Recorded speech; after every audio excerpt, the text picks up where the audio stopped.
1857 के बाद आप देखिए इतना सिस्टमैटिक तरीके से जो एक क्लेंजिंग हुआ, जो स्टरलाइजेशन हुआ कि हमको बताया गया एक मंत्र, अहिंसा परमो धर्म। तो पत्थर फेंकना कश्मीर में होता है, पत्थर फेंकना बंगाल में होता है। क्यों ऐसा कि एक वर्ग विशेष है जहाँ मुसलमानों की आबादी अधिक है, वहाँ पत्थर फेंकना कितना नॉर्मलाइज है कि हम अहिंसावादी तो कतई नहीं थे। हिंसा हमने हमेशा की है, करेंगे, और जब जब आवश्यकता पड़ेगी हिंसा होगी। और कल के अवतार भी आएंगे तो वो भजन कर कीर्तन करने नहीं आएंगे।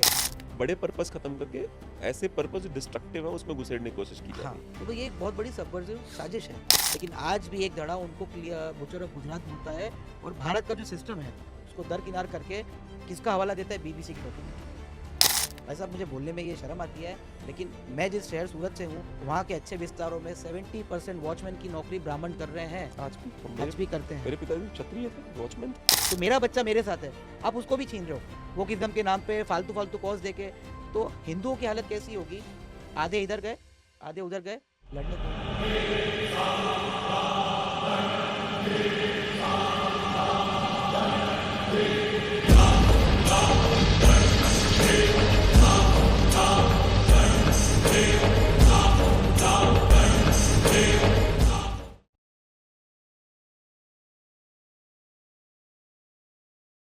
दोस्तों नमस्कार, मेरा नाम सुशील है। आप इकोलेस देख रहे हैं। इकोलेस में हमारे साथ आज युवराज पोखरना जी हैं। युवराज साहब जो हैं वो स्तंभकार हैं, एक स्वतंत्र पत्रकार हैं और चिंतक हैं। भारत का जो समाज है, विशेष रूप से जो हिंदू समाज है, सनातन धर्म है, उस पे उनके बहुत ही क्रांतिकारी विचार होते हैं। कई बार जिहादियों के टारगेट पे रह चुके हैं, केवल अपनी बात कहने के लिए। स्वतंत्र देश में, डेमोक्रेटिक कंट्री में अपनी बात कहने के लिए वो जिहादियों के टारगेट बन चुके हैं। अभी सबसे जो रिसेंट उनका जो लेख है वो उन्होंने लिखा था, मोदी के युवाओं की राजनीति में भागीदारी के सपने का साकार कर रहे हैं हर्ष सिंघवी। मेरी जो उनसे बातचीत हुई है वो बहुत ही डिटेल्ड और डीप रही है। 1857 के प्रथम स्वतंत्र समर से शुरू होकर के अभी तक की हमने बहुत डिटेल चर्चा करी। बांग्लादेश में क्या हो रहा है, भारत में क्या हो रहा है, जो साइकोलॉजी है अलग अलग कौमों की, कम्युनिटीज़ की, मजहबों की, उस पर भी चर्चा करी है। बहुत इंटरेस्टिंग एपिसोड होगा, आप देखिए इसको ज़रूर। और चैनल को सब्सक्राइब ज़रूर करिए, क्योंकि हम कुछ परसेंटेज देख रहे हैं। कम हुआ है, जो देखने आते हैं वो सब्सक्राइब करते हैं, उसके बाद भी हम देखते हैं कि थोड़ा परसेंटेज नीचे जा रहा है वो। तो रिक्वेस्ट है कि अगर आप चैनल देख रहे हैं तो सब्सक्राइब ज़रूर करिए। मिलते हैं युवराज भाई से और समझते हैं कि जो नई जनरेशन है उसको सनातन और हिंदू धर्म में क्या क्या सीखना चाहिए। जो शस्त्र पूजा का महत्व क्या है हिंदुइज्म में, इसे शुरू करते हैं। देखिए, मैं जेंजी, मेरा ऑडियंस है, मैं जेंजी से ही बातें करता हूँ। तो without getting into much details, इतना है कि हर हिंदू अपने घर पे शस्त्र रखता था, अस्त्रों की पूजा करता था। और हम लोग लड़ा के कभी नहीं रहे। देखिए, हम लोग अनलाइक द सेमेटिक फेथ्स या इस्लामिक रिलीजनिस्ट, हम कभी लड़ने नहीं गए। लेकिन कोई यदि मेरे घर पे आया तो हमने बहुत अच्छी फाइट उसको दी। और इसी चीज़ का प्रमाण है कि हर घर में शस्त्र होते थे। 1857 1857 की सशस्त्र क्रांति क्या थी? वहाँ कोई, मुझे नहीं लगता कि बहुत बड़े-बड़े सोल्जर्स या लड़ा के लड़ने गए थे। किसान लाठी डंडा लेके गए थे। एक मंगल पांडे नामक एक अदना सा फौजी लड़ने गया था। बिरसा मुंडा जैसे आदिवासी वनवासी लड़ने गए थे। हर एक भारत का जनमानस लड़ाई में भाग लिया था। अंग्रेज़ों को एक चीज़ लगी कि यार, ये तो हर घर घर में डंडा है, बेलन है, हथियार है, चाकू है। इतने लोग भी लड़ने आ जाएँगे तो जो हमारा एम्पायर जो था उनका, ब्रिटिश एम्पायर, साम्राज्य ध्वस्त हो जाएगा। 1857 की जो क्रांति थी, the audience, the youth should know, वो कोई मिलिट्री स्टैंड ऑफ नहीं था। हम लोगों ने मंगल पांडे जी का नाम सुना है कि एक फौजी थे, उन्होंने ब्रिटिश अंग्रेज साम्राज्य से लोहा लिया। लेकिन आप उसके बैकग्राउंड में जाइए, वो तो the last nail in the coffin जो अंग्रेजी में कहते हैं वो था। गाँव के किसान, जंगलों के वनवासी, आदिवासी, जिसमें बिरसा मुंडा भगवान का भी नाम है, वनवासियों के भगवान देवता कहे जाते हैं। तो घर घर से चक्कू, छुरा, डंडा, हथियार, अस्त्र शस्त्र निकले थे। तो अंग्रेजों ने तो यही सोचा कि जैसे कहा जाता है बूंद बूंद से गढ़ा सागर बनता है, अगर हर घर की महिलाएं भी डंडा लेके, बेलन लेके कूटने मारने आ गई ना, तो हम भारत में रह नहीं पाएंगे। तो 1857 के बाद आप देखिए इतना सिस्टमैटिक तरीके से जो एक क्लेंजिंग हुआ, जो स्टरलाइजेशन हुआ, कि हमको बताया गया एक मंत्र, अहिंसा परमो धर्म, अहिंसा परमो धर्म। आप चाहें तो मैं जो बोलूंगा उसको बीप कर दीजिएगा। हिंदुओं को हिजड़ा बना दिया गया। और हमें अहिंसा परमो धर्म की जो चूरन, ऐसी चटाई, ऐसी चटाई, ऐसी चटाई कि हम अपने घर में डंडा भी नहीं रखते हैं। आज की तारीख में यदि मेरे घर कोई चोर आ गया, सुशील जी, मैं 100 नंबर के अलावा मेरे पास क्या ऑप्शन रहा? ना घर में डंडा है, ना तलवार है। और तलवारों की पूजा राजपूत हो या ब्राह्मण हो या जो समाज हो, हर कोई चाहता था, मैं कोई जातीय व्यवस्था को नहीं जोड़ रहा, घर में तलवार, कोई भाला, करछा हम रख के दशहरे के दिन उसकी पूजा करते थे। दशहरे के दिन होता था शस्त्र पूजन, लेकिन वो भी एक स्कीम के तहत मैं मानता हूँ ऐसा बताया गया कि एक रावण नामक पुतला लगाओ, उसे जलाओ, आपका दशहरा हो गया। ठीक है, ये तो शायद 40-51 से शुरू हुआ रावण जलाना ना, ऐसा कुछ है। ये 51 से शुरू हुआ, हम्म लेकिन आप इस स्कीम ऑफ थिंग्स को देखिए, रावण जलाना आज उसको आज देखिए, एक वो स्कीम ऑफ थिंग्स है। हम्म 57 के दैट बाद इज एक मोर इम्पोर्टेंट देन शस्त्र पूजा। ऑफ कोर्स रावण जलाना become suddenly became more important हाँ, देन शस्त्र पूजा। हाँ। तो ये स्कीम ऑफ थिंग्स जो होती है वो क्रोनोलॉजी होती है। हम्म जो अमित शाह जी का बड़ा फेमस मीम है, आप क्रोनोलॉजी को समझिए।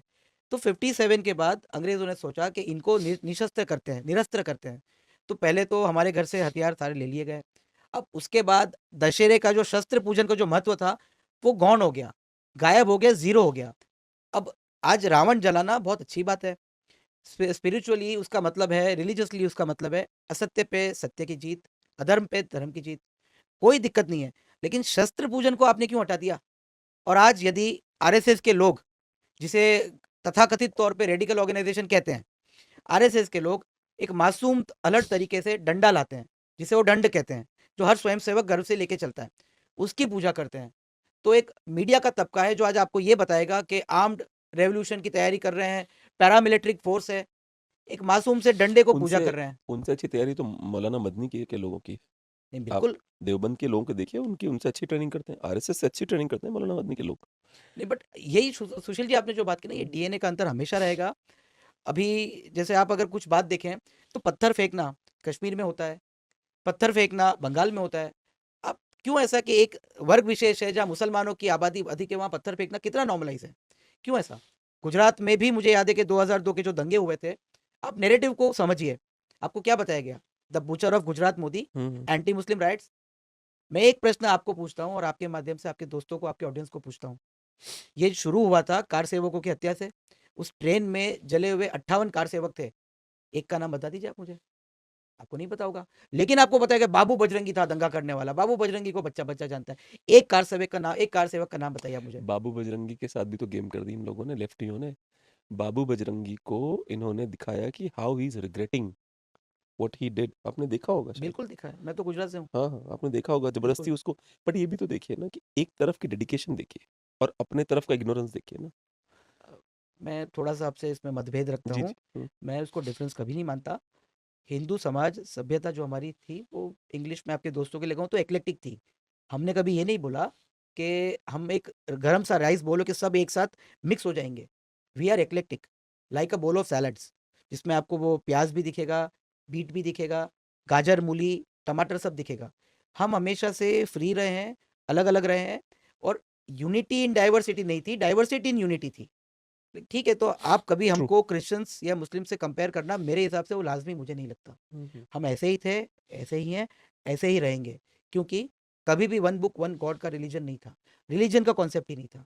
हम सब हिंदू थे, मैं आज भी मानता हूँ। हम सब ईश्वर, अब ऋग्वेद से अगर शुरू करें तो हम तो ईश्वरों की पूजा क्यों करते थे? ईश्वरों को प्रकृति का परिवाहक मान के, कि इंद्रदेव की पूजा करेंगे तो वर्षा होगी। मतलब आप देखेंगे हर चीज में हमने देवताओं को, देवियों को, गाय में खोजा है, प्राणियों में खोजा है, हर नेचर में खोजा है हमने। हमने कभी ये नहीं बोला कि ये जो पृथ्वी है, ये तुम्हारे प्यो का साधन है, जितना चाहिए इसको एक्सट्रैक्ट करो, इसको मिसयूज करो, इसको अब्यूज करो, इसको एक्सप्लॉइट करो।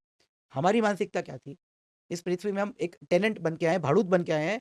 अच्छे से रहो, क्योंकि आपके जाने के बाद नए लोग आएंगे, नई पीढ़ी आएगी, ध्यान रखो सबका।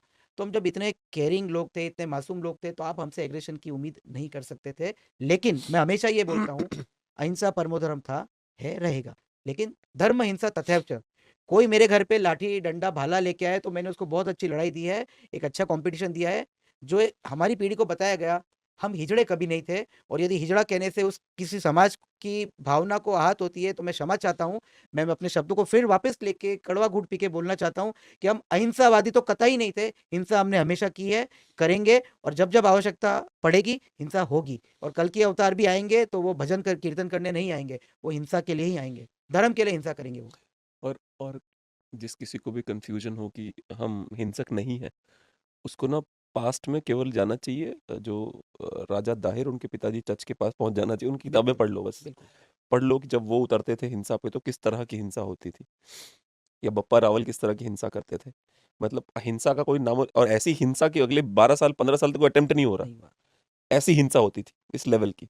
तो कोई ये ना समझे कि, और वो भी ब्राह्मण थे बाय द वे वो ब्राह्मण लोग, थे, बिल्कुल। ऐसा नहीं था वो किसी विशेष कास्ट है, तो कास्टिज्म को जबरदस्ती घुसेड़ा भले गया हो, पर कोई ऐसा किसी कास्ट का डिपेंडेंट नहीं रहा कोई योद्धा कि मैं इस कास्ट का हूं तो मैं योद्धा नहीं हूं, ऐसा कुछ नहीं रहा है। एक दो नैरेटिव है जो मैं चाहता हूँ आप उन पर बात करें। जैसे एक नैरेटिव है कि हिंदू देखो जिन नदियों की पूजा करता है वो तो बहुत गंदी है, लेकिन विदेशों में देखो ये पूजा नहीं करते हैं, नदी को नदी मानते हैं तो कितनी साफ है। उस नैरेटिव में मैं हमेशा देखा है कि उस नैरेटिव में कभी भी ये नहीं कहा जाता कि गंगा नदी का जो किनारा है या यमुना का जो किनारा है उस पे बसने वाले 50% लोग मुसलमान से ज्यादा मुसलमान है, उसकी कोई चर्चा नहीं करता, केवल हम पे ही सवाल उठाए जाते हैं। इस पे क्या कहेंगे आप? अ, इस प्रश्न के पहले मैं आपने जो कास्ट की बात की जी उसमें मैं कुछ बात जी जी करना जी जी। चाहूँगा। कास्ट का ओरिजिन आपके कोई भी ऑडियंस सर्च करें तो it is derived from a Portuguese word Costa.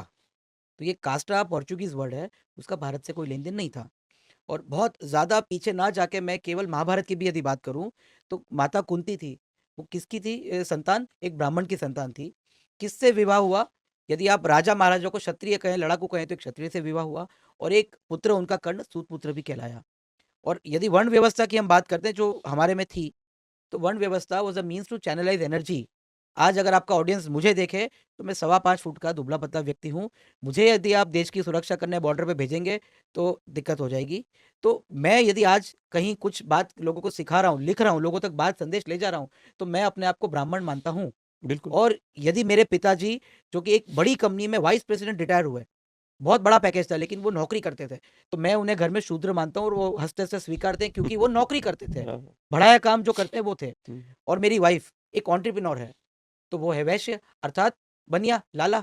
तो मेरे घर में सारे वर्ण व्यवस्था पूरी मेरे घर में है। वर्ण व्यवस्था आपके कर्म और आपके गुणों से डिसाइड होती है। कास्ट मेरा कॉन्सेप्ट ही नहीं है। अंग्रेज़ जब आए, वो कन्फ्यूज़ हो गए कि ये ब्राह्मण भी चौधरी लगा रहा है, ये वैश्य भी चौधरी लगा रहा है।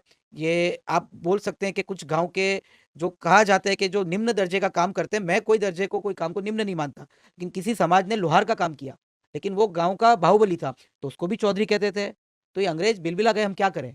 तो 1901 में सर एच.एच. रिजली आए, 1911 में सर एच.एच. रिजली ने पहला सेंसस भारत का निकाला और सब कास्ट के हिसाब से अंग्रेज़ों का कॉन्सेप्ट, पोर्चुगीज़ कॉन्सेप्ट कास्ट को लाके अपने हिसाब से जो जिसको जहाँ लगा वहाँ सेट कर दिया।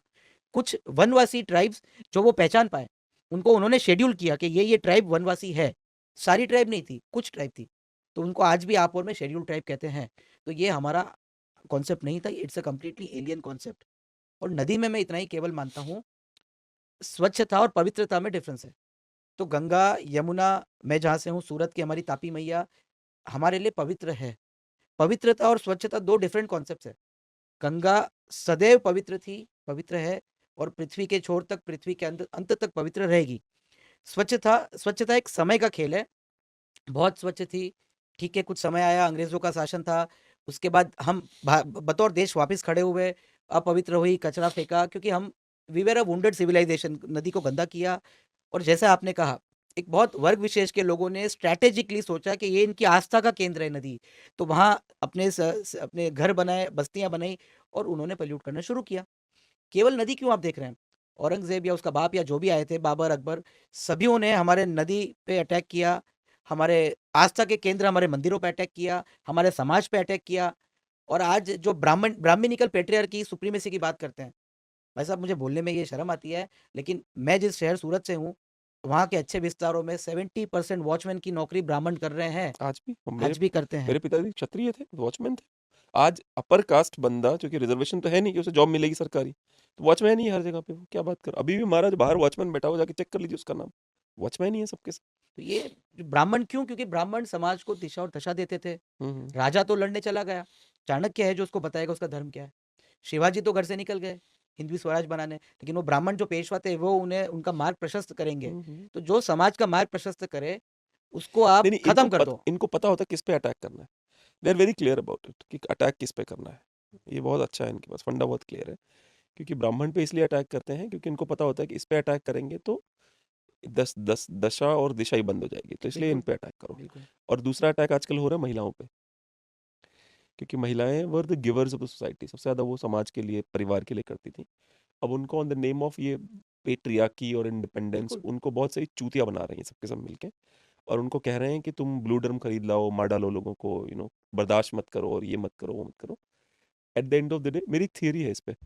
आई was I was studying about the Epstein island and how these paedophiles they all gather together to have kids. तो मुझे ऐसा लगता है कि ये पीडोफाइल जितने भी होते हैं, ये दो चीज़ों का इनका काम है। एक तो ये चाहते हैं दुनिया की पॉपुलेशन कम हो जाए, पहला इनका सब प्रायोरिटी, टॉप प्रायोरिटी इनकी ये है। इसी वजह से कोविड वगैरह आए थे बहुत सारे, बहुत अटेम्प्ट अलग अलग चल रहे हैं। हाँ। इवन यहाँ तक भी है, कॉन्स्पिरेसी थियरी है जिसमें कहते हैं लोग कि जो एड्स है, it's a lab manufactured disease which was spread because Liberia, जहाँ पे ये शुरू हुआ था, जो देश है लाइबेरिया, कह रहे हैं कि मंकी के ऐस के अंदर था ये और किसी मनुष्य ने हाँ, मंकी से पॉसिबल सेक्स है। किया, है ना, ऐसा इनका कहना है। But in reality this it's a lab manufactured disease. They wanted you to wear a rubber while having sex, क्योंकि पॉपुलेशन कम करनी है कम उनको। करने के लिए। अगर आप लगातार रबर का प्रयोग कर रहे हैं, जैसे कि अमेरिका और यूरोप में हुआ, क्या हुआ उससे? फर्टिलिटी दर ही कोलैप्स की बिल्कुल, लेवल चली बिल्कुल गई। कर गया। कोलैप्स भारत में अब तब भी यूज नहीं हुआ बाय द वे। और किसने मना कि हम यूज नहीं करेंगे रबर? हुँ, जो कहते हैं ऊपर वाले की देन है, जितने बच्चे उतने बच्चे, I we don't give a fuck. तो वहां से क्या हुआ, वो रबर का कॉन्सेप्ट लिया और गधों ने खूब यूज किया उसको, और उनके साथ क्या हुआ, उनकी फर्टिलिटी गिरती चली गई। पहला अटेम्प्ट वो था। AIDS was the first attempt to finish the population. तो एड्स के शुरू करा, फिर ये पीडोफिलिया का पूरा रिंग है इनका। इन्होंने क्या करा कि पॉपुलेशन कंट्रोल कैसे होगी? अगर मैं बोलूं कि I love you as a man to man, let's become gay, हमारा बच्चा तो होगा नहीं। एक महिला, वुमन टू वुमन, लेस्बियनिज्म आ गया, वोक बन गया नया, है ना। अब वोक अलग से, अच्छा इनके बच्चे तो होंगे नहीं, बच्चे कहाँ से आएंगे? क्योंकि बच्चे किस लिए चाहिए? बच्चे तो पीडोफिलिया के लिए बिल्कुल। चाहिए। दिल्ली में पिछले 10 साल में 2 लाख बच्चे गायब हुए हैं। दिल्ली में 10 साल में 2 लाख बच्चे गायब हो रखे हैं। It's a very big number. It's a big number, Google कर सकते हैं हम। 2 लाख बच्चे गायब हुए, मतलब 1.8 लाख बोल, कुछ 1.7, कुछ 2 लाख बताते हैं जो 10 साल में बहुत गायब बड़ी हुए। संख्या है। बॉटम लाइन ये हो रहा है कि what they are doing is they are eyeing your kids now. मुझे ऐसा लगता है ये जो पूरी रिंग है इनकी ना, हुँ, ये रिंग जो है, they are eyeing your kids now because they don't produce kids anymore. अगर कोई गे है, कोई लेस्बियन है, बच्चे कहाँ से पैदा करेंगे वो? So what they are doing is they are eyeing your kids. But one thing you must give it to them, कितना स्ट्रैटेजिकली चीज़ों को डिसमेंटल करते हैं। एक तीर से 2, 3, 4 मल्टीपल निशान हैं। बिल्कुल। देखिए, अब आपकी बात से मैं क्यों लेके बता रहा हूँ। बच्चों को अगर उनको आई करना है, तो उनको पता है कि बच्चों में जो एक एज में उनकी उत्तेजना होती है और वो रिबेलियस होता है हर बच्चा। तो उस रिबेलियन जो उनका नेचर है, विद्रोह करना, विद्रोह के साथ विरोध भी होता है। तो विद्रोह करना वाला नेचर उसको कैसे एक्सप्लॉइट किया जाता है? तो उन्होंने ये बोला कि यू स्टैंड अप, आप इंडिविजुअल हो। अब जब इंडिविजुअलिटी का कॉन्सेप्ट आ गया, तब कहाँ बचा कि मैं हिंदू हूँ या मेरा सोसाइटी है, मेरा समाज है। तो आपने हिंदू सोसाइटी पे अटैक किया, आपने परिवार स्ट्रक्चर पे अटैक कर दिया। परिवार स्ट्रक्चर बहुत बड़ा अटैक है, क्योंकि बिल्कुल, जैसे ही बाप, आप इक्वेशन से बाप को हटा दो, आंकड़े हैं कि बिना बाप का बच्चा या बच्ची सबसे ज्यादा मोलेस्ट किए जाते हैं, किए जाते हैं। क्योंकि बाप नहीं है उसका। अमेरिका में जितने भी जो मोलेस्टेशन के शिकार जितने बच्चे हैं, मतलब 90% का बाप नहीं है। सिंगल मदर उनको रेस कर रही है, इसलिए सब मोलेस्ट करते हैं उनको, क्योंकि बाप होता है, लोग डरते हैं। अब भारत में चूंकि अमेरिका में डोनाल्ड ट्रम्प बंद कर रहा है चीजों को, तो सारी फंडिंग यहाँ आ रही है कि यहाँ अब इनके ऊपर खर्च करो वो पैसा। तो ये मतलब ये बहुत बड़ी सबवर्सिव साजिश है, मुझे हमेशा लगती है। और आपने फैमिली स्ट्रक्चर पे अटैक किया, किस नाम पे? इंडिविजुअलिटी के नाम पे। आपने सोसाइटी तो डिसमेंटल कर दी और इसी में महिला भी शिकार होती है। अब ये मुझे समझ नहीं आता कि एक महिला के साथ खड़े होने के लिए, जब मैं मर्द हूँ, मेरी छाती पे बाल है, तो मुझे ब्लाउज पहन के जेएनयू के बाहर क्यों जाना है? या कोई महिला है, मैंने ईरान के कहीं के वीडियो देखे थे, विरोध के नाम पे उन्हें टॉपलेस होके, ब्रालेस होके, पूरा ही नंगा होके अश्लील तरीके से क्या विरोध करना है? तो ये ऐसी-ऐसी चीज़ें जो बायोलॉजिकली पॉसिबल नहीं है, बट ये करवाते हैं। और ये वोकिज़्म उस बीमारी का नाम है। एक मैं मानता हूँ कोरोना वायरस है, कोरोना नहीं, कोरोना वायरस। दूसरा ये वोकिज़्म का वायरस है। अब ये रशिया का एक किस्सा था, एक व्यक्ति बोले मेरे पास सब कुछ है, मुझे जानवरों से प्रेम है, 50 लाख रुपया देके वो कुत्ता बन गया। एक बहुत बड़े एथलीट है, मैं क्षमा चाह रहा हूँ, मैं नाम भूल रहा हूँ, मर्द आपकी तरह हट्टा-कट्टा, पैसा देके सेक्स चेंज करवा दिया। क्या नाम है? उस गोल्ड मेडलिस्ट है वो, यस। उसका उसका अब किम किम कार्डेशियन का एक्स बाप। अब वो उसका मानना है कि मैं महिला हूँ, गूगल कर, किम वो विमेन कार्डेशियन का एक्स वो बाप जो विमेन औरत बन स्विमिंग गया। में गोल्ड मेडल ला रहा है। अब हट्टे-कट्टे व्यक्ति नहीं से एक नहीं महिला नहीं, ये कैसे तो कुछ कॉम्पीट किसी करेगी? और की बात नहीं, कर मैं रहे दूसरी बात कर रहा हूँ। हैं। हाँ हाँ हाँ, तो उसका वो मानना है, बॉक्सर याद है, उसका जो मानना है जो मैं महिला पेरिस में हूँ, इसने गोल्ड लिया था। वो अलग केस है। हाँ हाँ ये स्विमर है, ये हाँ। इसका ये है कि अब ये मैं महिला हूँ, हम्म। आपकी तरह तंदुरुस्त व्यक्ति है, महिला बोल के महिलाओं की कॉम्पिटिशन में गोल्ड मेडल ला रहा है स्विमिंग में। तो ये कहाँ हम जा अच्छा, रहे हैं? महिलाएं इतनी, sorry to use a term, इतनी डम है, उनको दिखता नहीं है कि ये तेरे को इंडिविजुअलिटी भी बता रहा है और डज़न्ट तेरे डज़ स्पोर्ट्स में सब कुछ छीन भी रहा डज़न्ट है। हाँ, ब्रूस जेनर, अब वो काइली जेनर बन गया है। ये गोल्ड मेडलिस्ट था रनिंग में शायद, या 60s या 70s में। फिर ये पूरा सेक्शन, बट एक बात और है, he is not like them. He says मैं जेन्युइनली फील करता हूँ इसलिए मैं महिला बना हूँ। ये जो चूतिया जबरदस्ती सेक्स चेंज करवा रहे हैं या झूठ बोल रहे हैं स्पोर्ट्स में घुसने के लिए, उनके बहुत खिलाफ रहता है। डोनाल्ड ट्रम्प का फैन है ये, बहुत लंबा चौड़ा। लेकिन यहाँ पे आप हम्म। आइडेंटिफाई कैसे करेंगे? I am being told US में more than 55 sexes are still existent. LGBT था, फिर नहीं नहीं, एलजीबीटी अभी क्यू इन्होंने शायद, I A plus plus plus plus plus नहीं, हो एक गया। एग्जीक्यूटिव ऑर्डर पास तो किया उसने कि देयर ओनली 2 जेंडर्स। वो तो डोनाल्ड ट्रम्प ने किया हाँ। है, ट्रम्प कब तक रहेगा? हाँ। और मैं आपको इंडिया की बात बताता हूँ। सुप्रीम कोर्ट ऑफ इंडिया ने एक दिन कोई केस की हियरिंग के दौरान जज साहब ने एक ऑब्जर्वेशन दी। The sex of an individual is what he wants और she wants it to be. ये मून पाउडर साहब थे, समझ गए होंगे ना, मैं मून समझ गया पाउडर, हाँ बिल्कुल। मून पाउडर तो साहब थे। अब मून पाउडर साहब के ऊपर भी आज शक है। मैं मर्द हूँ, कल मैं औरत हूँ, ये हाँ इनका हाँ मानना है। हाँ हाँ हाँ, परसों में फिर वो कुत्ता बन सकता हूँ, नरसों बिल्कुल। में गाय बन तो सकता जो हूँ। मैं चाहूँ वो मेरा लिंग होगा। हाँ हाँ। तो ये आप कहीं ना कहीं नेचुरल ऑर्डर से प्ले कर रहे हो बायोलॉजिकली। आप सोसाइटल स्ट्रक्चर को ब्रेक कर रहे हो। फैमिली सिस्टम टूट रहा है। और इंडिविजुअल जब व्यक्ति होगा व्यक्ति केंद्रित, तो वो बैठा बैठा लड़ाइयाँ ढूंढेगा। चलो मैं कास्ट सिस्टम के खिलाफ लड़ता हूँ, चलो मैं गोरे काले के रंगभेद के खिलाफ पर्पस लड़ता हूँ। खत्म करके, बड़े पर्पस खत्म करके, ऐसे पर्पस जो डिस्ट्रक्टिव है उसमें घुसेड़ने की कोशिश की जा रही हाँ, है। तो भाई ये एक बहुत बड़ी सबवर्सिव साजिश है। मुझे एक बात और, एक और नैरेटिव बताइए मुझे आप।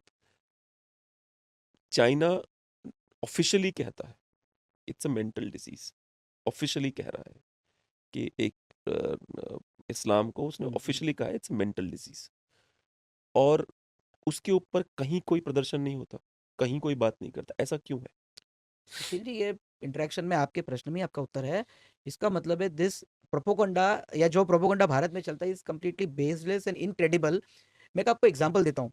I do not know why communist and Islamist make for strange bed fellows. ये एक दूसरे के विपरीत हैं, लेकिन रात को साथ में सोते हैं। अब चाइना की आपने बात की, तो शिंजियान प्रोविंस में यूगुर मुस्लिम्स का वहाँ डिटेंशन कैंप है। वहाँ पे एक मुसलमान खतना नहीं करा सकता, जो कि मुसलमान का मानना है, इस्लाम का बेसिक टेनेट है, खतना नहीं करा सकते हैं। आप दाढ़ी जो रखते हैं बिना मूछ की दाढ़ी, वो नहीं रख सकते हैं। और तो और, इनके सबसे बड़े जो प्रॉफिट हुए हैं, प्रॉफिट मोहम्मद, आप अपना नाम में मोहम्मद नहीं लगा सकते हैं। सो यदि आपका नाम मोहम्मद अली खान है, तो you are just Ali Khan, आप मोहम्मद नहीं लगा सकते हैं। यह है चाइना। अच्छा, चाइना भी अपने आप को कम्युनिस्ट कहता है, लेकिन वो तो कितना कैपिटलिस्ट कंट्री है वो। अब भारत की मैं आपको बात करूं, तो यहाँ पे रोहिंग्या मुसलमानों का दर्द सबको दिख रहा है। एक मुस्लिम के साथ कहीं कुछ हुआ तो पूरी ओआईसी ने जॉइंट स्टेटमेंट दे दिया। नूपुर शर्मा जो बीजेपी की देन नेशनल स्पोक्स पर्सन थी, उसने हदीसें कोट की, और जो वो बोली, आप मुझे समझ दे, तो मैं अभी के अभी मेरे फोन में पड़ा 3 हदीसों में मेंशन था। हदीसों में लिखी बात बोली, तो उसको बैन करके उसकी जिंदगी जहन्नुम कर दी। ओआईसी ने जॉइंट स्टेटमेंट दिया, भारत के साथ आर्म ट्विस्टिंग की। लेकिन आप और मैं, हिंदू कोई मरेगा तो कहीं कोई कुछ बोलेगा नहीं। तो ये उनका एक नेरेटिव है, और इसमें इंटेलेक्चुअल डिस्कशन मैं अब नहीं देखता कोई स्कोप बचा। सीधी सी बात है साहब, जिसकी लाठी उसकी भैंस। चाइना जो बोलेगा, कितना हिपोक्रेटिक बोलेगा, हिपोक्रेटिकल आपको सुनना पड़ेगा। इस्लामिक कंट्रीज 57 है, लेकिन भारत एक कंट्री जो कि सेक्युलर है, हिंदू कंट्री नहीं है। तो वो जो नरेट करेंगे आपको सुनना पड़ेगा। इसमें कोई इंटेलेक्चुअल स्कोप डिस्कशन है ही नहीं।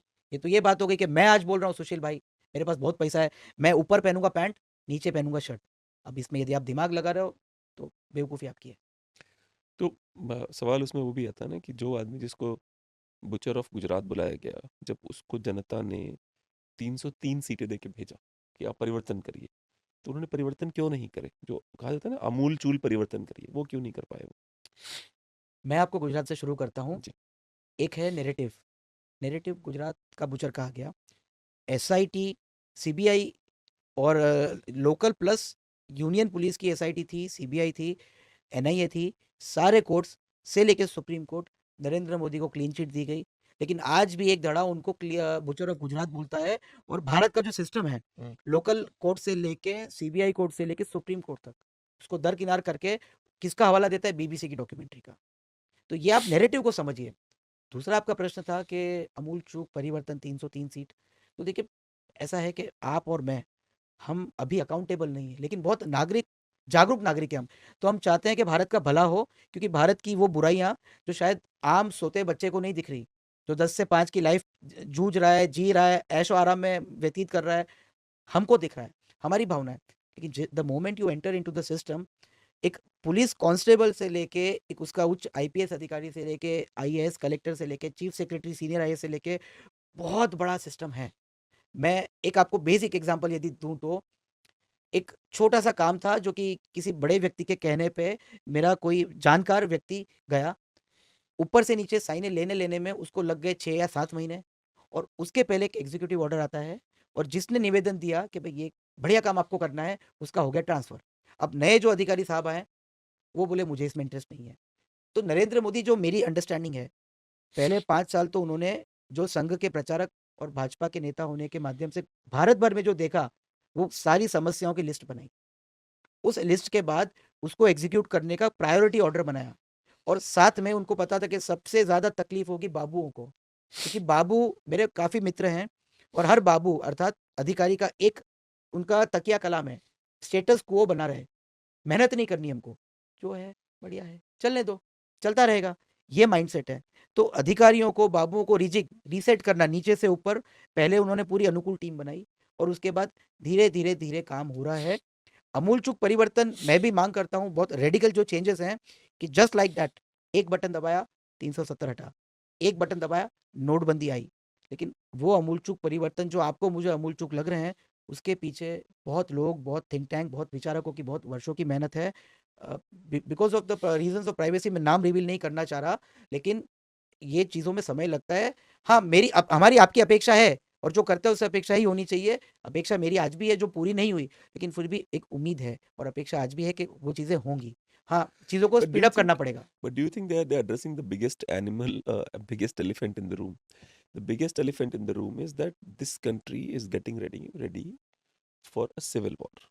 आप माने चाहे ना माने, अगर आप थोड़े से भी थिंक करें तो आपको दिख रहा होगा कि अच्छा ये रहा सिविल वॉर, बिल्कुल, ये है, ये सामने दिख रहा बिल्कुल है। है ना? तो उसको एड्रेस कैसे करने का प्लान है? सिविल वॉर इनको लगता है अवॉइड कर देंगे, अवॉइड हो जाएगा, आंखें बंद करने से खत्म चला जी, जाएगा जी, वो। जी। आपको लगता है इनको कि मतलब आंखें बंद करने से एलिफेंट भाग जाएगा वहां से? What do you think? Sushil ji civil war जब आपको मुझे स्टूडियो में लग रहा है तो आई एम श्योर इनको भी लगता होगा, लेकिन I work very closely with the government for a few projects, तो मैंने देखा है कि ये चीज़ों का पहले डॉजियर आप एक डाई रोल करते हो तो क्या क्या पॉसिबिलिटी होगी सब ये लोग आउटकम्स रखते हैं और उसके बाद एक्शन लिया जाता है। तो जब बिपिन रावत साहब ने बोला 2.5 फ्रंट, तो मुझे लगता है कि यहाँ तक पानी भरा होगा तब इतना रिस्पॉन्सिबल व्यक्ति बोलेगा। आज भी डोवाल साहब के पुराने वीडियोस वायरल होते हैं जहाँ वो 2.5 फ्रंट से लेके अलग अलग विषयों पे बात करते हैं। तो सिविल वॉर आज नहीं शुरू हुआ इस देश में, कब से इसकी प्लानिंग चल रही है और हमने एक सेगमेंट पहले बात की वोकिज़्म की।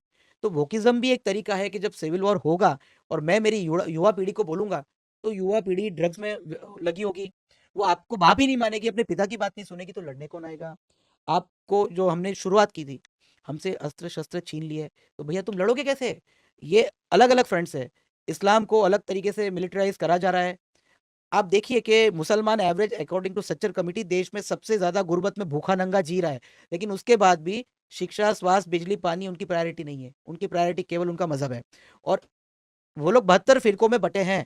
उनमें भी multiple caste and sub caste है। But when it comes to Hindu bashing, पूरा मुसलमान समाज यूनाइट हो जाता है। तो उन लोगों को अलग आम किया जा रहा है। प्रोसेलिटाइज़ेशन अर्थात ज़बरन धर्मांतरण, मतांतरण जो होता है, वो एक अलग मिशनरी आम हो रहा है। तो मुल्ला, मार्क्सिस्ट, मिशनरी, मैकॉले पुत्र एक तरीके से पूरा धड़ा बनाया जा रहा है, 4M जिसको मैं कहता हूँ। और हमारे बच्चे हैं, जो मेरा बच्चा मेरे साथ है, आप उसको भी छीन रहे हो। वोकिज़्म के नाम पे फालतू-फालतू कॉज़ देके, तो हिंदुओं की हालत कैसी होगी? आधे इधर गए, आधे उधर गए, लड़ने कोई नहीं रहेगा। ये रेडिकलाइज़ेशन चल रहा है और इंटरनल सिविल वॉर की तरफ तो देश सालों से जूझ रहा है। लेकिन मुझे लग रहा है कि आज द फैक्ट कि आपकी तरह एक मल्टी मिलियनेयर बिजनेसमैन भी इस विषय पे चर्चा कर रहा है, तो कहीं न कहीं गली, कूचे, मोहल्ले, स्टूडियो से भारत जग रहा है, लेकिन टाइम लगेगा। बट येस, आप और मैं प्रार्थना कर सकते हैं एज़ अ कैटलिस्ट कि ये जल्दी हो। नहीं, मैं ये कह रहा हूँ कि जैसे एक सवाल मेरे मन में बहुत दिनों से है, आप अच्छे व्यक्ति हैं इस सवाल का जवाब देने के लिए। जो डायरेक्ट एक्शन डे किया था हुँ, मोहम्मद अली जिन्ना ने, ठीक है? तो उसमें उसने कहा था कि 6 अगस्त को शायद हुआ था डायरेक्ट एक्शन डे, है ना? 16 16 अगस्त को हुआ था? अच्छा, 16 अगस्त को 6 हुआ था डायरेक्ट एक्शन डे। उसमें क्या हुआ कि जब कलकत्ता में लगातार शायद 10,000 लोग एक ही दिन में मार दिए गए थे, महिलाएँ उठा ली गईं। वो अनऑफिशियल डेटा, हाँ, ऑफिशियल डेटा हाँ, अनऑफिशियली तो हाँ, हाँ, विवेक ज़्यादा बोल रहा है ना, विवेक हाँ, अग्निहोत्री। हाँ, तो लगभग उतने लोग मार दिए गए थे। मैंने तो खैर किताब से बताया, मैंने उनकी फ़िल्म देखी नहीं, विवेक साहब की फ़िल्म नहीं देख पाया मैं वो वाली। देखो, उनकी अभी देखो। टचवुड एक भी फ़िल्म नहीं देख पाया हूँ मैं। एक टाइम पे क्या होता था जब पूरा देश इकट्ठा था 46 में, हुँ, तो जब बंगाल में कत्लेआम मचा और बंद नहीं हो रहा था, तो उसका जो बदला था वो बिहार में लेने लग गए लोग, हाँ, है ना? उत्तर प्रदेश में उसका बदला लिया गया। बिल्कुल। और जब उसका बदला लिया गया तो बंगाल के दंगे धीरे धीरे, और बंगाल में भी लोग खड़े हो गए, तो बंगाल के दंगे इसलिए बंद हुए क्योंकि उसका बदला यहाँ पे लिया जाता था। अब जो बंगाल में हिंदू मर रहा है, इस देश का हिंदू कहता है कि ठीक है, वो उनकी प्रॉब्लम है। ये कितना बड़ा अंतर मानते हैं, जबकि मुसलमान गाजा के लिए रो रहा है, 5,000 किलोमीटर दूर है, वो गाजा के लिए रो रहा है, और हम आज बंगाल के लिए रो पाते हैं, बांग्लादेश के लिए रो पा रहे हैं। प्रॉब्लम कहाँ पे हुई है? इसमें मेरा थोड़ा सा लंबा टेक है। नहीं प्लीज। सबसे मतलब प्रख्यात भजन जो था, रघुपति राघव राजा राम, पतित पावन सीताराम। अब उस भजन की जो दूसरी स्टैंजा थी, उसमें से गंगा, शालिग्राम, तुलसी, ऐसे शब्द थे, वो पूरा उसको सेक्युलराइज करके ईश्वर अल्लाह तेरो नाम डाला। That is one. Vande Mataram में जहाँ माता का आह्वान किया था, उस छंदों को हटाया गया। That is two. तो हमारी हिंदुओं की कोई कलेक्टिव लीडरशिप कभी थी नहीं। That is my basic takeaway. हमारी लीडरशिप थी नहीं। We use to look at the Congress party. Congress में हम मानते थे नेहरू जी हैं या मोहनदास करमचंद गांधी जी हैं, तो Gandhi ji, Nehru ji, we use to look up to them.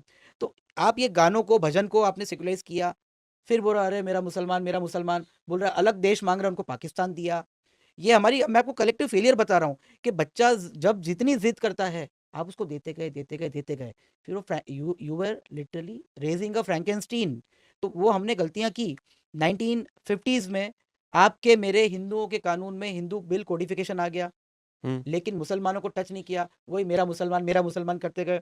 उसके बाद आप और आगे आइए, इंदिरा जी जब आई, इंदिरा जी ने क्या किया इमरजेंसी के दौरान, ये इमरजेंसी के बाद 1976 में आप लेके आ गए मुस्लिम पर्सनल लॉ बोर्ड। उसके बाद राजीव जी आ गए, तो राजीव जी ने क्या किया, राजीव जी ने शाहबानो के जजमेंट को ओवरटर्न करने के लिए कानून ले आए, प्लेसेस ऑफ वर्शिप लेके आए। उसके बाद आप और आइए, हमारी जब मनमोहन सिंह साहब आए, जिनको लोग बोलते कि बहुत अच्छे प्रधानमंत्री थे, मेरा इसमें मतभेद है। मनमोहन सिंह जी ने कहा कि देश के संसाधनों पर जी सबसे पहला अधिकार मुसलमान का बिल्कुल। है। मनमोहन सिंह को छोड़ो भाई, राहुल गांधी को आप आज भी छोड़ो। 2005 में राहुल गांधी बाबर की कब्र पे जाके फातिहा पढ़ते हैं, लेकिन आज तक राम मंदिर नहीं गए, 3 साल हो गए। तो मैं कांग्रेस पे अटैक नहीं कर रहा पर से। माय ओनली पॉइंट इज कि हिंदुओं की कभी कलेक्टिव लीडरशिप नहीं रही जो इतना बोले कि हम हिंदू हित की बात करेंगे। ऑल इंडिया एमआईएम जो पार्टी हमारे मुस्लिम इत्तेहाद मुस्लिमीन, वो मुसलमानों के हक और हुकूक की बात करती है। कुछ अम्बेडकरवादी गैंग है, वो अपने जात बिरादरी की बात करते हैं। हिंदुओं की कभी कोई बात करने वाली पार्टी या कलेक्टिव लीडरशिप खड़ी नहीं हुई। मैं फिर रिवर्स गेज में जाता हूँ। नोआखाली की बात करते हैं, मरी छप्पी की बात करते हैं, डायरेक्ट एक्शन डे जब आप बता रहे हैं, तो गांधी जी या कोई हिंदू लीडरशिप नहीं होने की वजह से किसी ने हमारी हक की बात नहीं की। और गांधी जी वहां जाके उपवास करते हैं, जो कि मैं मानता हूँ एक हिंसा थी। नॉन वायलेंट तरीके से हिंसक होके वो आर्म ट्विस्टिंग करते थे कि जब तक मेरी बात नहीं मानोगे मैं अपनी जिद पर अड़ा रहूंगा। उन्होंने उपवास किए कि मत मारो मत मारो मत मारो, ये गलत हुआ। और वो उपवास हिंदुओं को मारे उसके लिए नहीं किए। आपने जैसे अभी कहा कि बिहार में हिंदुओं ने उसका जवाब दिया पलट के, तो हिंदू पलट के जवाब ना दे, बैठा रहे ऐसे ही ताली ईश्वर अल्लाह तेरो नाम करता रहे, इसलिए गांधी बापू ने उपवास किए। तो हमारी जो मानसिकता रही है, हमको कड़क लीडरशिप कभी नहीं मिली।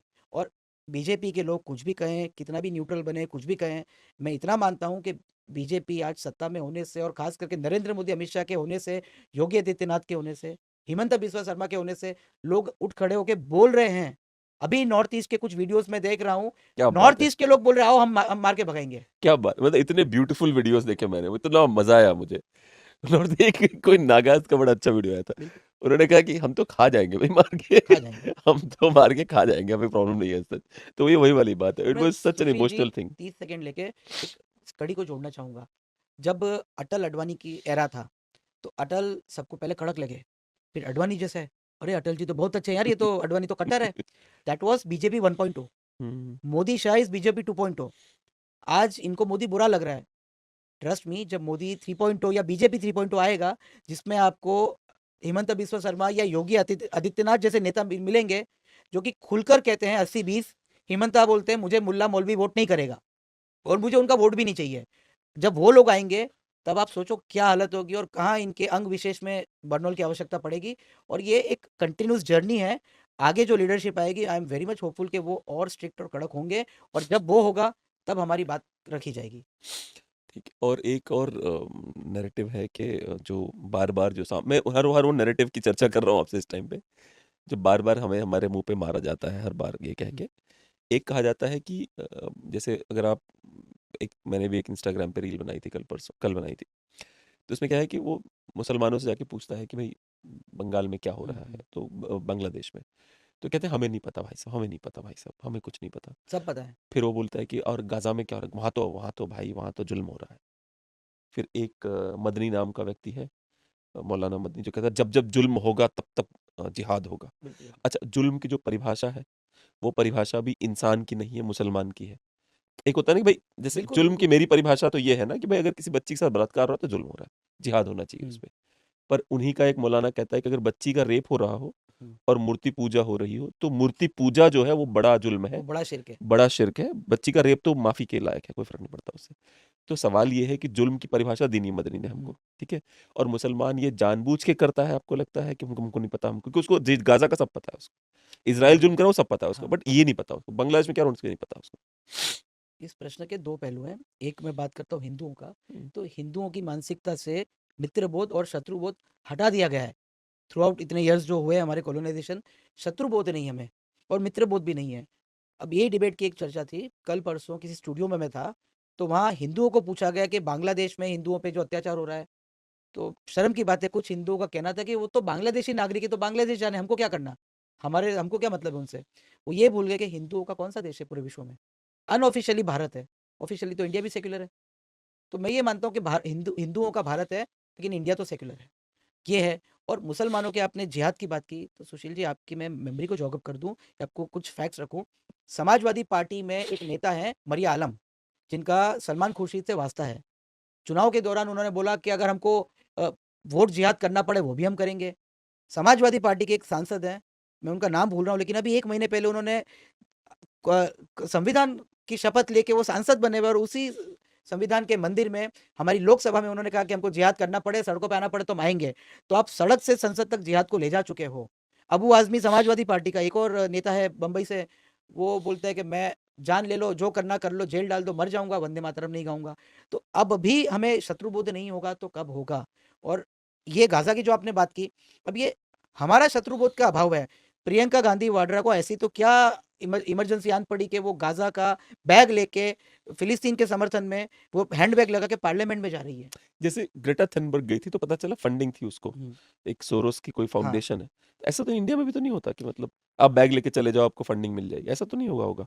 फंडिंग है। जस्ट अ हाइपोथेटिकल नहीं, क्वेश्चन। फंडिंग है, मैं आपको फंडिंग थोड़ा-सा बताता हूँ, हुँ, एस्टैब्लिश करता हूँ ट्रेल। हुँ, बट फंडिंग मुझे विसरल इश्यू लगता है, जो डीपली ट्रेंच्ड इश्यू है वो शत्रुबोध ही मैं मानता हूँ। भई मैं अपने आप को एंटी मुस्लिम नहीं मानता, लेकिन मैं प्रो हिंदू हूँ। मैं पहले तो अपने हक और हुकूक देखूँगा ना। आपके पास अगर अब 2 बच्चे हैं, तो आप पहले उनका पेट भरोगे या मेरा पेट भरोगे? हम वो चीज़ भूल चुके हैं।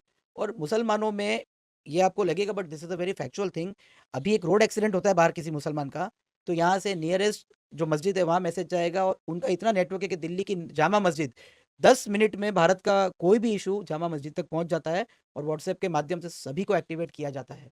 लेकिन वही एक हिंदू का एक्सीडेंट होगा, तो हम लोग खड़े होके वहाँ वीडियो बनाएँगे उसका, क्या हुआ, क्या नहीं हुआ। लेकिन मुसलमान अपने भाईजान को मार रहे ले गए, भाईजान को मार रहे ले गए, भाईजान, भाईजान करके जामा मस्जिद तक पूरा उनका नेटवर्क लिंक है।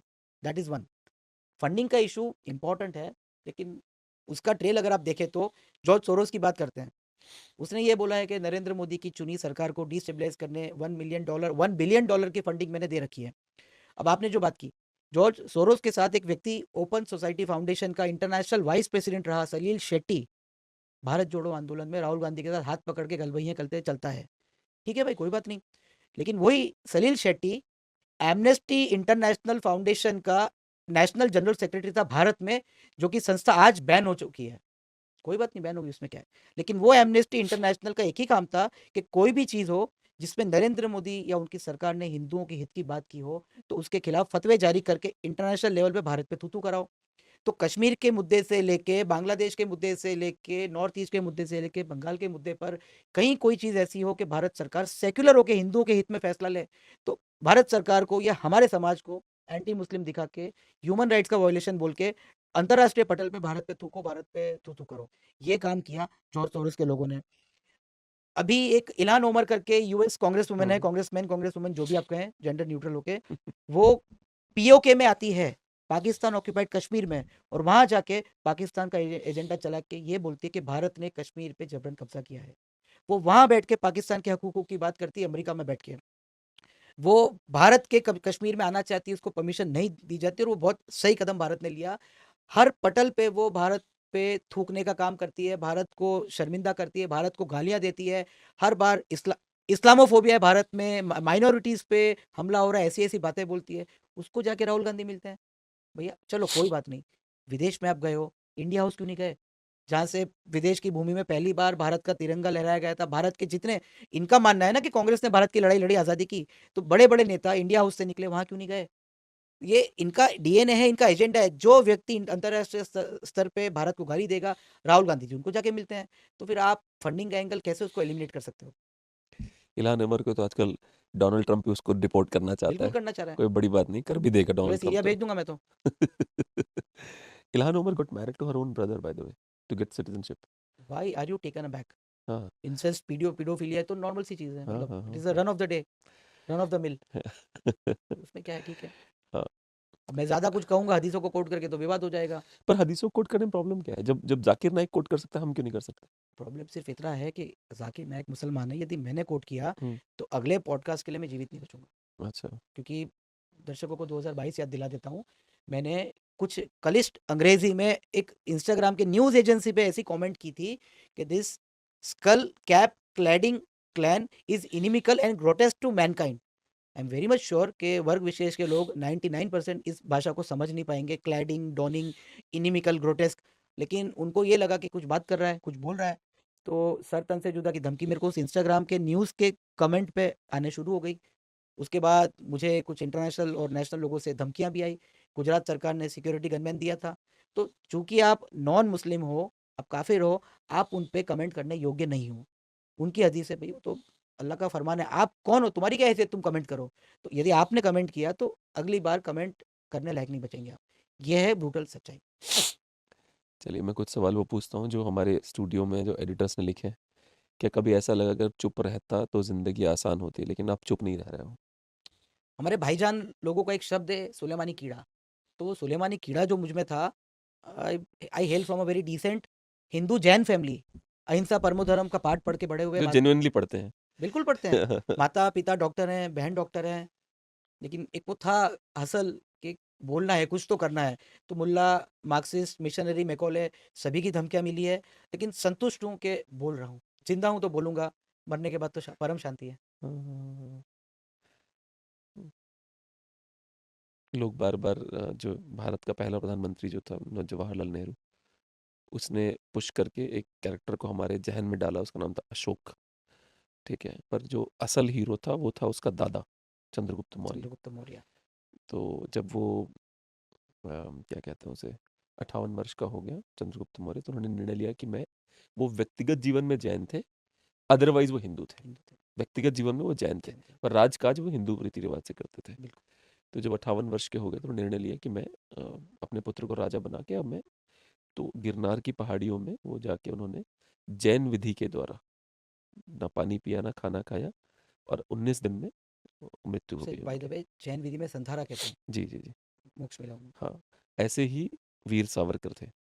उन्होंने भी, जब उन्हें लगा कि मैं, मेरा शरीर कमज़ोर पड़ रहा है, तो उन्होंने बोला अब सब बंद, और फिर वो संतारा करके वो भी चले गए वैकुंठ को। तो मैं वही कहूँगा ना कि और ये जो अशोक था, हम्म। ये बेड पे हग-हग के मरा। अगर आप बहुत डिटेल डीप में जस्ट जाएँगे। इसमें मैं ऐड करना जी, जी। चाहूँगा, जो द ग्रेट बैटल था उनका, उस बैटल के लगभग 3 या 4 वर्ष बाद उन्होंने बुद्धिज़्म को पहले। अपनाया, ऐसा नैरेटिव है। हाँ, हाँ। ये गलत है। हाँ, हाँ। वो बैटल के बाद मूवी में बताया कि वो छिन-भिन्न हो गया, पागल हो रहा था, रो रहा था, मैंने क्या कर दिया, क्या कर दिया? उस युद्ध के, कलिंग के महायुद्ध के पहले ही वो बुद्ध बन चुका था और बुद्ध 4 बनने साल के पहले। बाद हाँ, उसने ये युद्ध हाँ, हाँ, लड़ाया है। हाँ, हाँ। ये नैरेटिव है सारे। हाँ, हाँ, जस्ट बिल्कुल। आपने बोला तो मुझे याद आया। जी, जी, जी। आप पहले लेखक हैं या पहले आप नागरिक हैं? यार, ये तो आपने अंडा मुर्गी की डिबेट कर दी। मैं पहले एक सजग हिंदू हूँ। हिंदू हूँ तो बाय डिफ़ॉल्ट मातृभूमि की रक्षा करना, मातृभूमि पे न्यौछावर होना हमारा धर्म है। और एक चीज़ थी कि मुझे लग रहा था कि मुझे बोलना है, इसलिए मैं लेखक बना। तो इन शॉर्ट, हिंदू, नागरिक, लेखक। अच्छा। और आज के युवा सिस्टम में लोग, मुझे जो व्यक्तिगत प्रॉब्लम भी लगती है, लोग ना, हिंदू स्पेशली उनको नाम कमाने का, फेमस होने का बहुत शौक है। हम्म, वो रियल चेंज पे नहीं जाते, उनको लगता है कि रील बना देते हैं इंस्टाग्राम पे, उससे फेमस हो जाएंगे। वो फेम का ज्यादा कीड़ा है, इस बात का नहीं है कि रियल चेंज कहाँ पे होगा। उस पर वो क्या कहना है? There is a word in English, deracination. ये है कि हम अपनी जड़ों से कट चुके हैं। आज एक मंदिर का क्या उपयोग था? मंदिर आज आपको बताएगा it's a place of worship. It is not just a place of worship. मंदिर मेरे समाज की धुरी थी जो हमको हमारे धर्म से बांध के रखती थी। एंड व्हेन आई से धर्म, मैं रिलीजन की बात नहीं कर रहा। हम मंदिर जाते थे, शिक्षा दीक्षा लेते थे, व्यवसाय करते थे, समाज से मिलते थे, शादी ब्याह होते थे, तो समाज को बांध के रखता था। तो we had a common cause, a society. आज हम इंस्टाग्राम लाइक की लड़ाई में वेस्टर्नाइज हो चुके हैं, और उसमें वेस्टर्न कॉन्सेप्ट में आदमी व्यक्ति केंद्रित होता है। तो जब मेरी दुनिया ही मैं हूँ, मेरी दुनिया मैं हूँ, स्वयं हूँ, तो मुझे तो वही लगेगा मैं बड़ा बनूँ, मैं सुशील जी जैसे बड़े लोगों से मिलूँ, बात करूँ, पॉडकास्ट करूँ। मैं जब मैं करूँगा तो यही होगा। और मैं आज भी मानता हूँ ये चीज़ को, लोग कंजर्वेटिव, मैं कंजर्वेटिव हूँ, मैं ओल्ड स्कूल नहीं हूँ, मैं कंजर्वेटिव हूँ। अगर हम अपने धर्म से जुड़ेंगे तो आपको एक बड़ा पर्पस मिलेगा लाइफ में, फिर ये चीज़ें गौण हो जाएगी। और जस्ट इन 10 सेकेंड्स, एक बड़े कॉज और धर्म को लेके आरएसएस चल रहा है, इसलिए आरएसएस में कभी कोई व्यक्ति बड़ा नहीं रहा। आज मोहन भागवत है, आप उनकी चर्चा कर रहे हो, कल कोई और होगा, आप उनकी चर्चा करोगे। और आरएसएस अपने गुरु को, किसी व्यक्ति को गुरु नहीं मानता। किसी संघ के स्वयंसेवक से पूछेगा, वो बोलेगा गुरु पूजन के दिन हम भगवा ध्वज की पूजा करते हैं। भगवा ध्वज हमारा गुरु था, है और रहेगा। व्यक्ति आज है, कल नहीं होगा। और एक बात बताइए, जो ये विक्टिम माइंडसेट है, हम्म। वो विक्टिम माइंडसेट में ही जातियों का जन्म होता है ना? तो विक्टिम माइंडसेट क्या किया जाए? देखिए, मैं सबसे पहले मानता हूँ, जब आँख खुली तब सवेरा। तो चेंज बिगिन्स एट मी। मैं बदलूँगा, मेरा परिवार बदलेगा, मेरा समाज बदलेगा, मेरा देश बदलेगा। आज मैं प्राउडली बोल सकता हूँ, मेरे घर पे कोई भी हिंदू हो, दलित बोल लो, ब्राह्मण बोल लो, लाला बोल लो, आप कायस्थ बोल लो, या आप क्षत्रिय बोल लो, एक थाली में हम आते, उठते, बैठते, खाते हैं। और ये विक्टिम माइंडसेट लूज़र्स के लिए है। हम मेरा एक छोटा सर्कल है, हम ये संदेश लेके चलते हैं हमारे शहर में, जिनसे मिलते हैं, इंटरैक्ट करते हैं, बात करते हैं, कि विक्टिम माइंडसेट छोड़ दो। और विक्टिम माइंडसेट का एक वर्ड में अगर आपको मैं एंटीथेटिकल इलाज बताऊं, तो हिंदू होना है। आप सब चीज़ हटा दो, हम हिंदू हैं। और हिंदू कभी कमज़ोर नहीं था, एक फेज था। क्योंकि जब आप 10,000 साल की बात करोगे तो 1,000 साल था जब हम पीछे थे। 9,000 साल पहले भी हम आगे थे, और आगे भी हम आगे होंगे। बस वो एक फेज था। तो हिंदू होके चलेंगे, एक होके चलेंगे, नेक होके चलेंगे। एक और सवाल है कि जो सोशल मीडिया, आपको लगता है सोशल मीडिया ने हिंदुओं को शक्ति दी है? सोशल मीडिया, एक हम बोल सकते हैं कि मीडिया का डेमोक्रेटाइजेशन हो चुका है, मीडिया का लोकतंत्रीकरण हो चुका है। लेकिन अगेन, ये मैं मानता हूँ ये दो धारी तलवार है। हम्म। आप कहीं का कब का वीडियो लेके डाल दो कि हिंदू भाइयों, तुम्हारे हिंदू के साथ यहाँ बुरा हो रहा है, पता चला वो वीडियो कहीं और का निकला। जैसे बीच में गाजा का एक फोटो लेके चलाया गया कि ये Indian army Indian state Kashmiri बच्चों के साथ कर रहा है। तो कहीं का कुछ हो जाता है, अर्थ का अनर्थ हो जाता है। लेकिन सोशल मीडिया का जो हिंदू रिवाइवलिज्म हो रहा है, रिनेसॉ हो रहा है, रेनेसॉ, उसमें बहुत बड़ा रोल है। क्योंकि आज हमको किसी बड़े मीडिया हाउस, किसी पत्रकार या किसी संपादक की आवश्यकता नहीं है। फटाक वीडियो लिया, ऑडियो लिया, डाला। और यही सोशल मीडिया की एक उपज है कि आप और मैं भी बात कर रहे हैं। नहीं बिल्कुल। तो यदि हो सकता कोई बड़ा एडिटर होता, तो वो आपको मुझे इतनी अभिव्यक्ति की स्वतंत्रता नहीं देता। हाँ, पहले लिख के देता कि ये बोल सकते हैं, ये नहीं बोल सकते आप। फिर अच्छा, जो तो ये जो है जैसे एआई में कौन सा एआई आपको लगता है हिंदुओं को यूज करना चाहिए? देखिए, एआई हिंदुओं के लिए कोई है ही नहीं। हम्म। क्योंकि eight the end of the day, हमारे कुछ लोग उसमें जश्न मनाते हैं कि परप्लेक्सिटी का मालिक इंडियन है। हम्म। साउथ इंडियन, इंडियन जो बोलो, इंडियन है। लेकिन परप्लेक्सिटी इंडिया बेस्ड तो नहीं है। नहीं है। तो कोई भी हमारा, मेरे नॉलेज में पहली नहीं चीज कि तो हमारा एआई। अमेरिकन के नाम पे ये जश्न मनाना बंद कर देना चाहिए। बिल्कुल ठीक ना है। सुंदर पिचाई भारतीय है, ना कोई नहीं है, परप्लेक्सिटी वाला कोई, यस भारतीय है। Yes yes. They are all Americans. They are they now just, nationalized Americans. हाँ, and on top of that they don't give a fuck about you or your you are religion. Just a market to them. Market to हम that, market है and उनके that लिए। They play with your emotion as well. उनको तो Indian है, चूतिया इसके emotions, इसको लगेगा मैं इंडियन हूँ, जबकि दे डोंट केयर। नहीं, ये देखिए, गोरे जो है स्ट्रैटेजीज में हमेशा हमसे आगे रहे, 4 कदम नहीं 40 कदम। उनको पता है कि कंपनी में किसी को, इंडियन को, भारतीय को, ब्राउन जो बोलते हैं, मल्टी कलर्ड, कलर्ड या ब्राउन, उसको बना दो। इंडिया वाले जिंगोइज्म में आके खरीदेंगे हमारा माल। ये हार्श रियलिटी, जैसे आपने कहा। और इंडियन एआई भी बन रहे हैं, तो उनकी स्क्रिप्ट लेके बना रहे हैं। स्क्रैच से हमारे लोग कोई शुरू नहीं कर रहे हैं, उन्हीं की स्क्रिप्ट लेके बना रहे हैं। तो आप बोल सकते हो चैट जीपीटी का सस्ता वर्जन बनेगा, परप्लेक्सिटी का सस्ता वर्जन बनेगा, जेमिनाई का सस्ता वर्जन बनेगा। तो मुझे कोई इंडियन भारतीय एआई दिखा नहीं। कोई भी एआई में आप अभी भी डाल के देखिए, व्हाट्सएप की एआई पे क्रैकर जोक ऑन इस्लाम और मोहम्मद, तो वो ऑफेंसिव बोलेगा। क्रैकर जोक ऑन हिंदू या ब्राह्मण्स बोलो तो हमारे शिखा पे जोक आ जाएगा तुरंत। ये रियलिटी आज भी। हम्म। पर मैं सजेस्ट करूंगा कि अभी भी अगर आपको जेन्युइनली वो करना है तो ग्रॉक अभी भी थोड़ा सा बाकियों से फ्री है, जो इसका है इलॉन मस्क वाला, मुझे हाँ, लगता है, क्योंकि ग्रॉक। जेमिनाई तो वर्स्ट जी, है, जी। नहीं, जेमिनाई इज वर्स्ट। नहीं, ग्रॉक आप अब अभी भी समझे, दुश्मन का दुश्मन दोस्त वाली बात है। हम्म। ग्रॉक जो है वो एक कंजर्वेटिव मालिक का है, तो ग्रॉक जो है वो एंटी वोक है। हो सकता है एंटी वोक होने के हिसाब से शायद एंटी कॉमी हो, एंटी इस्लामिस्ट हो, लेकिन प्रो हिंदू नहीं है, प्रो हमारा हिंदू, नहीं है। प्रो हिंदू की मतलब मैं वही कर रहा हूँ, प्रो हिंदू कुछ भी नहीं है। पर मैं चूज करने के लिए जब आता हूँ ना, तो लगता है ग्रॉक ठीक है भाई, ये मतलब वही वाली बात है ना कि ये कम से कम जैसे जेमिनाई का तो ये आलम है कि जेमिनाई पे आप कुछ लिख दो इस मुद्दे पे, मुझे क्या, जैसे मैं जब भी कंटेंट बनाता हूँ जेमिनाई पे लिख दिया, जेमिनाई मना कर देता है, और उसी के नीचे आर्टिकल दे रहा होता है, इसमें लिखा होता है वही चीज जो जो मैं लिख रहा हूँ, आर्टिकल्स है, पर जेमिनाई ऊपर मुझे मना कर दे। अगर कोई बच्चा गधा है, हम्म। किसी बच्चे का मेहनत करने का मन नहीं, जो नीचे आर्टिकल भी नहीं सर्च करेगा जाके, उसको देख के पढ़े, बोले हाँ यार शिट, ये तो गलत हो गया यार। नीचे आर्टिकल्स लिखे हाँ। हुए हैं सेम मुद्दे पे, अलग अलग आर्टिकल्स भरा हुआ है, जो टॉप 10 पेजेस दिखाता है, सब में वही लिखा है जो मैं सर्च कर रहा हूँ, लेकिन जेमिनाई मुझे शुगर कोटेड आंसर देता है उसी बात के लिए। बट मेरा एक इंटरेस्टिंग इसमें एक्सपीरियंस ये रहा कि आप ग्रॉक हो, चैट जीपीटी या परप्लेक्सिटी, आप उनसे काउंटर आर्ग्यू करते रहो कि उन्होंने ऐसा बोला तो you seem to be Hindu phobic, hmm. Hindu music, your pro Islamist. मैं आर्ग्यू करते रहता हूँ। तो आज का ग्रॉक की एक बात बता रहा हूँ, ग्रॉक में अब थोड़ी सी लॉन्ग मेमोरी दे दी गई है, तो अब ग्रॉक को पता है मैं क्या हूँ, मैं क्या चाहता हूँ, तो मुझे वो वैसे आंसर दे रहा है। ये एक बात मैंने देखी है। हम्म। पहले मैं लिखता था कि मेरी राइटिंग स्टाइल युवराज पोखन्ना, न्यूज़ 18 कॉलमनिस्ट, पूरा डिटेल देना पड़ता था। उसमें आप एक गुड मॉर्निंग का मैसेज बना दो, या मैं नोएडा आया हूँ सुशील जी आपसे मिलना चाहता हूँ मैसेज बना दो मेरी इंग्लिश में, तो उसको बताना पड़ता था मैं कौन हूँ। अब नहीं बताना पड़ता, बस just draft message for me, greeting और रिक्वेस्टिंग सुशील जी फॉर इस टाइम, तो अब वो मेरी इंग्लिश में मैसेज बनाता है। तो ग्रॉक में जो आप क्या कहें मेमोरी पता कह नहीं, लीजिए एक उसकी, हाँ। कॉन्शियस मेमोरी आ हम्म। चुकी है। आपको यूज करना आना चाहिए। अगेन ये दो धारी तलवार है, हाँ हाँ हाँ आपको हाँ। पता है कहाँ से काटना है, कैसे काटना है, और खुद नहीं कटना है। जी जी। आजकल मॉडर्न कहलाने की दौड़ में हम सबसे, जो हमारा जो जो हम जेन्युइन हिंदुइज्म है, उसको हम कहीं ना कहीं पीछे छोड़ दे रहे हैं, क्योंकि हमें मॉडर्न बनना है बहुत तेजी से। जैसे उदाहरण के लिए, मुझे ऐसा लगता है कि अगर क्रिसमस है ना, क्रिसमस है, मैं इस पक्ष में हूँ कि भाई क्रिसमस मनाने में मुझे कोई दिक्कत नहीं है, मुझे कोई प्रॉब्लम नहीं, मनाना चाहिए। पर इसका मतलब ये नहीं कि उस दिन मैं तुलसी पूजा नहीं करूंगा, मेरा ये कहना है। आपको कहाँ पे अंतर लगता है कि मॉडर्नाइजेशन के चक्कर में हिंदू अपने कल्चर को भूल गया है? Again this a term which I used a few minutes ago, deracination. हम लोग कट गए।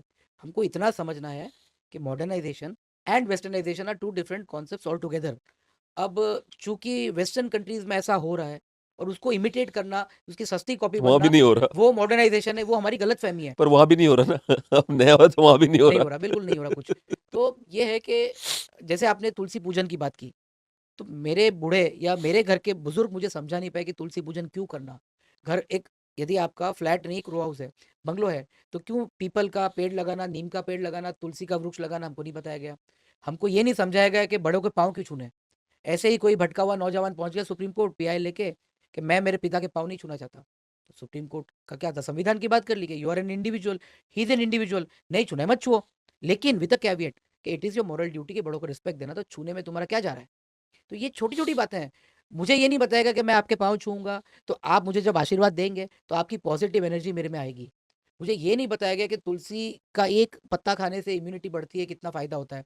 मुझे ये नहीं बताया गया कि दूध के साथ हल्दी पीने से इम्यूनिटी बढ़ेगी, आपके जो एंटीबॉडीज़ बढ़ेंगे और जो लाभ होगा। ये अलग बात है कि कोरोना के दौरान अमरीकी हल्दी का दूध पी के उसको गोल्डन मिल्क बोल के पार्टियाँ कर रहे थे, कॉन्सर्ट्स कर रहे थे, और उन चोरों ने उसका मोनोपोली और पेटेंटशिप माँग लिया है, जिसका इंटरनेशनल कोर्ट में डिस्प्यूट चल रहा है कि ये हमारा दूध है, आपका नहीं है। तो हमारी चीज़ों में साइंस था, हमको बताया नहीं गया। और कभी किसी को पूछा, तो चूँकि मेरे पहले की पीढ़ी को जानकारी नहीं थी, भई वो भी गुलामी से जूझे हैं, तो हमको इतना ज़्यादा पूछो मत, जो बोला उतना करो, हमको समझा नहीं पाए। कि मैं इसलिए मानता हूँ कि आज हम पढ़ के लोगों को समझाएँगे तो वो जानेंगे सनातनी होना, हिंदू होना, धार्मिक होना is the epoch of modernisation. Absolutely, I agree, can not disagree. And Carl Sagan जैसा इतना शानदार साइंटिस्ट, जो थियोरेटिकल फिजिसिस्ट है कार्ल सेगन, मतलब वो कह रहे थे कि मेरे इतनी सारी स्टडी पता चलता है कि ये लोग लिख के बैठे हैं, जो लिख मैं के पढ़ बैठे के हैं। आ रहा हूँ, सोच के आ रहा हूँ, ये लोग लिख के बैठे हैं पहले से ही। आपकी नज़र में सबसे ज़्यादा मिसअंडरस्टूड शब्द कौन सा है? राष्ट्रवाद, आज़ादी, दोनों में क्या लगता है आपको? नेशन फर्स्ट पे मैं चाहता हूँ, बोलिए आप। सर इसमें सबसे पहली बात ऐसी है, मुझे जो लगता है कि सबसे मिसअंडरस्टूड टर्म जो है, देयर आर मेनी टर्म्स, सबसे मिसअंडरस्टूड मैं मानता हूँ धर्म है। बिकॉज़ एक अमेरिकन चार्टर ऑफ लिबरेशन आया था। तो और फ्रेंच रेवोल्यूशन के दौरान एक और चार्टर आया था। इक्वलिटी, लिबर्टी, फ्रेटर्निटी, जस्टिस, ये सारे हश-हश जो वर्ड्स हैं, मतलब बड़े-बड़े वर्ड्स, हाई-फाई, वो सब हमारे कॉन्स्टिट्यूशन में भी है। हमको लगा अरे वाह यार! इन्होंने हमको सिखाया क्या होता है मोरल साइंस, मोरल ज्ञान। लेकिन यदि आप धर्म को समझेंगे तो मैं आपका मेहमान हूँ, मेरी सेवा करना ये आपका धर्म है। आपका मान-सम्मान करना वो मेरा धर्म है। यदि मेरी धर्मपत्नी मुझसे कुछ माँगे, वो उसका धर्म है। पत्नी की माँग पूरी करना मेरा धर्म है। तो मुझे जो समझ आया कि जो राइटियसनेस है, जो हमारी ड्यूटीज़ है, जो एक यूनिवर्सल लॉ है, जिसको इनविजिबल यूनिवर्सल लॉ का पालन करने से पूरी सृष्टि चलती है, जो सन के अराउंड रिवॉल्व करना अर्थ का धर्म है। तो वो चीज़ को अगर आप अपना लेंगे, तो मुझे नहीं लगता कहीं कोई कॉन्फ्लिक्ट होगा, बल्कि जो सनातन मानता है कोएग्जिस्टेंस वो होगा। तो dharma to be is the most misunderstood words among a plethora of other words. और जस्ट मैं आपके प्रश्न पे आना चाहता जी, हूँ। जी। धर्म का पालन करेंगे तो हर धार्मिक मार्ग लीड्स टू नेशनलिज्म। भारत माता की भी आप सेवा करेंगे, गंगा मैया से भी आपका आदर रहेगा, सिर्फ़ आपको धर्म का पालन करना है। एक राष्ट्रवादी जनलोक पार्टी के वो आए थे, हेड आए थे, शेर सिंह राणा जी। जी, तो उनसे संविधान पे चर्चा हो रही थी, उन्होंने कहा मैं अगर संविधान दोबारा मौका मिलेगा तो मैं संविधान मनुस्मृति के हिसाब से लिखूंगा, क्योंकि महर्षि मनु के हिसाब से हम 5,000 साल से चल रहे हैं। ये संविधान जो है, इसने लोगों को आपस में लड़ाया ज़्यादा है, उनको एक साथ करने की हुँ। बजाय उनके अंदर डिफरेंसेस ज़्यादा पैदा हुए इस संविधान से। आपका क्या कहना है? शेर सिंह जी तो बड़े महापुरुष मानता हूँ, उनको बड़े व्यक्ति हैं। हम्म। लेकिन एक छोटा-सा उनकी बात से मैं इधर जाके कहना चाहूँगा, उनकी भावनाओं का आदर मैं स्वीकार करता हूँ कि ठीक है। लेकिन अब सर ऐसा है कि we are way past that debate. 75 years हो गए संविधान को, आज़ादी को, लगभग स्वतंत्रता को 80 साल के आस-पास हो गए। तो अब हमको ये करना है ना कि उसी बंदूक से उसी उसी का शिकार करना है, उसी की बंदूक से। तो जब मैं ये मानता हूँ कि हिंदुत्व पे इतना प्रहार हुआ, लेकिन आज भी हिंदुत्व जीवित है। उसी तरीके से संविधान को भी नेहरू जी ने पहले संशोधन से मारने की कोशिश की। इंदिरा गांधी ने संविधान का गला दबाने की कोशिश की, लेकिन संविधान जीवित है, आज भी चल रहा है। तो उसी संविधान का उपयोग करके, उसी में अमेंडमेंट करके हम उस संविधान को आपके मेरे लिए फ्रेंडली बना सकते हैं। क्योंकि किसी बहुत बड़े लीगल लिमिनरी ने मुझे सिखाया था, Yuvraj when you are wrong, you take the side of the law and when you are right, you speak facts. तो आम भाषा में ये है कि जब आप गलत हो तब कानून के आड़ में जाओगे, जब सही हो तो आप तथ्यों की बात करोगे। तो क्यों ना उसी संविधान का आदर करके, मान-सम्मान करके, उसको सिर पे बिठा के, उसी लोक संविधान के तहत लोकतंत्र के मंदिर में अच्छे लोगों को भेज के, उसी संविधान में जो आपको त्रुटियाँ लगती है, आप संशोधन करा दीजिए। क्या बात है, बहुत बहुत इंटरेस्टिंग जवाब था ये, स्पेशली जो उन्होंने कहा था। ठीक है। पॉपुलर होना खतरनाक है या इररिलेवेंट होना? इसका तो यार आपने मुझे 1 मिनट साइलेंस वाले मोड में डाल दिया। मैं मानता हूँ कि पॉपुलर होना खराब है, कि पॉपुलर जैसे स्पाइडरमैन का एक डायलॉग था, "with greater power comes greater responsibility." और पॉपुलर होने का इतना कीड़ा लगता है कि उसके बाद इर्रेलेवेंस अगर आपको मिलती है, तो you go into a kind of oblivion. और जो पॉपुलैरिटी को पचा नहीं पाया, वो फिर राखी सावंत की कैटेगरी में आता है। हम्म। आज पॉपुलैरिटी को एन्जॉय करने वाला व्यक्ति राखी सावंत से संवेदना रखेगा। क्यों? क्योंकि उसको पता है कि यदि पॉपुलैरिटी मिली, पची नहीं और सस्टेन नहीं हुई, और मैं इर्रेलेवेंस में गया, तो रेलेवेंस में आने के लिए जो कुछ करना पड़ेगा, कर सकता हूँ, मैं करूँगा। वही तो राखी सावंत करती है। बिल्कुल। नहीं तो कौन बोलेगा कि मैं लाइव सुहागरात करूँगी। तो ये सब चीज़ें हैं, पॉपुलैरिटी को पचाना बहुत बड़ी बात है। एंड अगेन मेरा वही कंज़र्वेटिव आंसर रहेगा, if you are rooted into your culture, dharma, तो आपको लगेगा ये सब आनी-जानी है। एक समय ईश्वर ने दिया था जब तुम पीक पे थे। आपने उस टाइम अच्छा काम किया, अब वो कर्म आप अपने साथ लेके जाओ बस। क्या बात है। अगर आप फ्यूचरिस्टिक होकर अगर आप सोचते हैं, तो अगर 10 साल बाद, 15 साल बाद कोई युवा आपके बारे में सोचेगा, तो उसे क्या याद आएगा सबसे ज्यादा कि यार ये व्यक्ति ने ये शिक्षा दी थी हमको? मैं इस प्रश्न से मतभेद रखूँगा, और ऐसा है कि मैंने कोई ऐसा काम नहीं किया कि कोई मुझे याद करे। ना मैं चाहता हूँ वो कोई मुझे याद करे, व्यक्ति विशेष को याद ना करें, एक विचार को याद किया जाना चाहिए। और मेरे विचार वही रहेंगे कि यदि आप सनातन धर्मावलंबी हैं, तो बहुत अच्छे कर्म किए तो भारत भूमि में आपको जन्म मिला, और उससे भी अच्छे कर्म कर्म किए तो आप इंडियन आइडल कैंडिडेट की तरह शॉर्ट लिस्टेड होकर सनातनी बने हैं। तो केवल अपने धर्म का पालन करें। यदि आप सामर्थ्यवान हैं, शिक्षा-दीक्षा आपने अच्छी ली है और ईश्वर ने आप पे कृपा रखी है, कुबेर देव ने, तो किसी बेटी को आप अडॉप्ट करें। घर नहीं ला सके तो उसका एजुकेशन आप स्पॉन्सर कर दीजिए। सिंगल यूज़ प्लास्टिक को आप मत यूज़ करिए। पर्यावरण हमारी धरोहर है, हमारी बपौती नहीं है, पर्यावरण का ध्यान रखिए। आप ट्रैफिक सिग्नल्स का भी यदि पालन करते हैं, तो कोरोना में जितने लोग मरे उससे ज़्यादा ट्रैफिक सिग्नल्स क्रॉस करने से मरते हैं, वो बिल्कुल, लोगों की जान बचेगी। हर साल होता है। तो हमें बस कुछ बेसिक चीज़ों का ध्यान रखना है। बस ये है कि हम सुखी रहें, हमारा पर्यावरण सुखी रहे, हमारे लोग सुखी रहें, धर्म का पालन हो गया। युवा इसको याद करें, मुझे याद करने की कोई आवश्यकता नहीं। चलिए, अंतिम सवाल मेरा ये है कि आपको लगता है, जैसे दयानंद सरस्वती ने कहा था कि वेदों की तरफ लौटें, जी। तो आपको लगता है कि कुछ ऐसा किया जाना चाहिए ताकि लोग जेन्युइनली बुक्स पढ़ने की शुरुआत करें कम से कम? देखिए, ये एक सर्वे आया था। हमारी तो पीढ़ी ने कुछ पढ़ा थोड़ा बहुत, आपकी मेरी पीढ़ी ने। अभी की पीढ़ी का अटेंशन स्पैन इज़ बारली 30 सेकंड्स, तो वो पढ़ेंगी नहीं। लेकिन मैं हर युवा को बोलता हूँ, पढ़ो लिखो, क्योंकि जो हम बोल रहे हैं वो खो जाएगा। अक्षर है वो सदैव रहेगा। तो किताबें पढ़ें, किताबें लिखें, शास्त्रार्थ करें। एक जादुई बात ये भी है कि एक किताब आप पढ़ें, वही किताब मैं पढ़ूँ, उसके बाद भी हम 1 घंटा चर्चा कर सकते हैं और उस किताब को लेके हमारे मतभेद हो सकते हैं, क्योंकि मैंने ईश्वर को देखा तो आपने भगवान को देखा। कहीं न कहीं हम डिसएग्री करेंगे, एग्री करेंगे। किताबों को पढ़ो, लिखो, इस कल्चर को आगे बढ़ाओ। और कुछ लोग पूछते हैं कि भैया शुरुआत कैसे करें? तो यदि किताब नहीं पढ़ पा रहे हो तो कहीं न कहीं वेब आर्टिकल, न्यूज़ आर्टिकल, जो कि केवल 800,000 शब्दों का होता है, पढ़ना-लिखना शुरू करें। ये रील्स की वजह से सिर्फ़ मानसिक दिवालियापन आएगा और हमारा अटेंशन स्पैन कम हो गया, हमारा रिटेंशन स्पैन भी कम हो गया। हम चीज़ें रिटेन नहीं कर पाते हैं। बिल्कुल। यूँ-यूँ जो जा रहे हैं हाँ, हम हाँ। भूल जाते हैं। ऐसा लगता है कोई फ्रेंच गे राजकुमार है। फ्रेंच गे राजकुमार जो होते थे, पता है आपको? ऐसे खड़े हो जाते थे, ड्रेसेस उनकी होती थी, ऐसे करके ऐसे करते थे।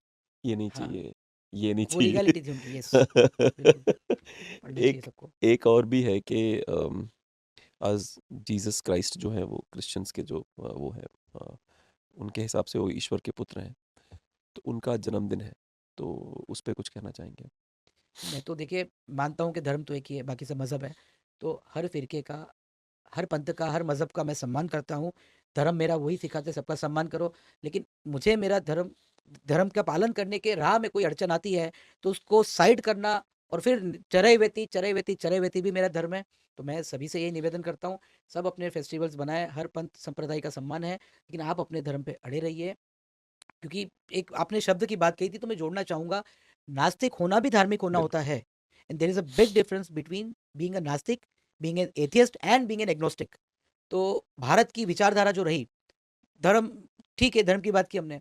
आपको पता है, जो मानते हैं वेद हैं, लेकिन वो सर्वे सर्वा नहीं है, सारा source of ultimate source of information नहीं है।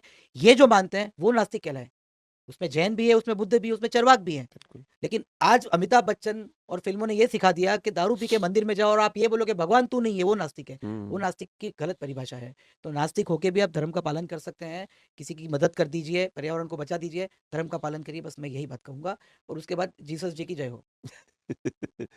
नहीं, यशोदी बल्ले बल्ले। Hallelujah, hallelujah. और सारे पंजाबी मेक्सिक बोल ही रहे हाँ, हालेलुया। हाँ, सारे बोल रहे। पगड़ी क्यों नहीं उतार देते? मतलब पगड़ी पे इतनी बेइज़्ज़ती क्यों कर रहे हो यार आप? मतलब चलो तुम्हें अपने गुरुओं से फ़र्क नहीं, मेरे भी गुरु हैं वो। उनकी बेइज़्ज़ती क्यों कर रहे हो यार? पगड़ी पहन के मत नहीं बोलो आप हालेलुया। सुशील जी यहाँ पगड़ी उतार के बोलो। मैं आप थोड़े से फास्ट हैं, हम सब क्या स्लो लोग हैं। हाँ, तो आज वो बने क्रिप्टो क्रिश्चियन हुँ, या कुछ स्टाइलिश वर्ड उनके लिए मैक्सिक।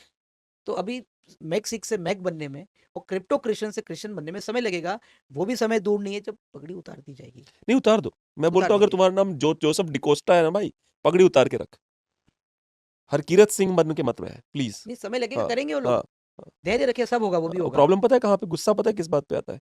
हरकीरत सिंह बन के या इस तरह किसी नाम से, और मैं केवल सिखों को टारगेट नहीं कर रहा हूँ, सभी की बात कर रहा हूँ। राम खिलावन बन के क्रिश्चियन बन चुके हो आप, पर अपने धर्म की आप घोषणा नहीं करते हो सरकारी नहीं उसमें, करते हैं। ताकि आपको वो रिजर्वेशन वाली जॉब मिल सके। मेरे मित्र हैं, काम करते हैं सचिवालय में लखनऊ में। तो एक बंदा है, वो कह रहे हैं भाई दिसंबर 25 को साला 4-5 दिन छुट्टी मार दिया। मैंने बोला, मैंने क्या हुआ बे, छुट्टी क्यों चाहिए तेरे को इतने दिनों की? कहता है साहब मैं क्रिश्चियन हूँ। मैंने कहा साला तू तो हिंदू लिखा है तूने यहाँ पे। कह रहा है साहब वो रिजर्वेशन मिल गया था, तो मैंने कहा क्या बताऊँ, मैंने कहा देख लो। नहीं, आपको ये यहाँ से बात हुई तो एक बड़ा फ्रॉड बताता हूँ। हुँ, आपको क्रिश्चियनिटी में कन्वर्ट किया गया या आपको इस्लाम में कन्वर्ट किया गया। क्या बोल के कि यहाँ कोई भेदभाव नहीं है, सब मुसलमान एक है, सब क्रिश्चियन एक है, सबका अल्लाह है या सबका जीसस है। लेकिन क्रिश्चियन या मुसलमान बनने के बाद भी बोले पसमानदा हैं, दलित क्रिश्चियन है। तो ये आपको नहीं लगता है कितना बड़ा फ्रॉड है? दलित है तो क्रिश्चियन नहीं हो सकता, दलित तो हिंदू में आपने बोला है, बिल्कुल। क्रिश्चियन है तो दलित नहीं हो सकता। तो ये बहुत बड़ा फ्रॉड है देश में जो धीरे-धीरे अब बाहर आ रहा है। हाँ, हाँ, बिल्कुल, बिल्कुल। मुसलमानों में तो बहुत सारा जैसे हमारे यहाँ क्या है अशराफ, अरजाल, हाँ, पसमानदा। अजलफ, अर्जाल, हाँ, हमारे यहाँ क्या है जैसे मणिकर्णिका घाट है बनारस में। अब उसमें किस जात का आदमी जा रहा है जलने, वहाँ पे कोई सवाल नहीं तो नहीं महाकुंभ पूछता। में कौन किसकी जात ढूंढ कोई पाया? किसी की नहीं पूछ रवीश ढूंढ पाया। कुमार भी आए तो कौन जात नहीं पूछ पाए किसी को? हाँ, हाँ। तो जब भी कोई जाता है वहाँ पे तो किसी फ़र्क नहीं नहीं पड़ता, नहीं फर्क पड़ता। ठीक है? लेकिन यहाँ पे क्या है कि सैयदों के और बाकियों के कब्रिस्तान तक अलग-अलग होते हैं। कब्रिस्तान अलग होते हैं। शिया की मस्जिद में सुन्नी नहीं जाते, सुन्नी की मस्जिद में शिया नहीं जाते, और ये दोनों मिलके अहमदिया को तो मुसलमान ही नहीं मानते। और हमको कहा हम पे देखो ना, मैं तो कई बार आश्चर्य में पड़ जाता हूँ, ये कितने स्मार्ट लोग हैं। मतलब प्रधानमंत्री के शब्दों में कितने तेजस्वी लोग हैं, तेजस्वी लोग कि मतलब जो अपने यहाँ पे एक्सट्रीम पे है, उसका आरोप आप पे लगा के आप गिल्टी फील करवा गिल्टी देते हैं। फील कर रहे हैं। How sad is that? वो स्टॉकहोम सिंड्रोम वही तो है। और हम गिल्टी फील करते कर भी रहे हैं हैं। चूतियों की तरह। What's wrong with us? Deracinated है ना सर, और क्या है? आज मैं मेरी बात करूँ तो मैं कोई आपकी तरह मल्टी मिलियनर नहीं हूँ, सामान्य घर से हूँ, लेकिन मैं मेरे धर्म से जुड़ा हूँ, इसलिए मैं बहुत कॉन्फिडेंट हूँ, क्योंकि मुझे पता है धर्म का पालन करूंगा तो अर्थ काम मोक्ष सब मेरे को मिलेगा, जो हमारे सनातन के 4 पुरुषार्थ कहे गए हैं। दया करुणा करूंगा, समाज में मुझे मान सम्मान मिलेगा, आपकी तरह बड़े लोगों से वार्तालाप करने का मौका मिलेगा। बार-बार तो बड़े हो बोल रहे हो, मुझे बहुत अजीब लग रहा है। बस मैं यही मानता हूँ कि बस मैं मेरे धर्म पथ पे चल रहा हूँ, ईश्वर सब देगा। चलिए, it was wonderful talking to you. Thank you so much that you came thank to you our so show. Much.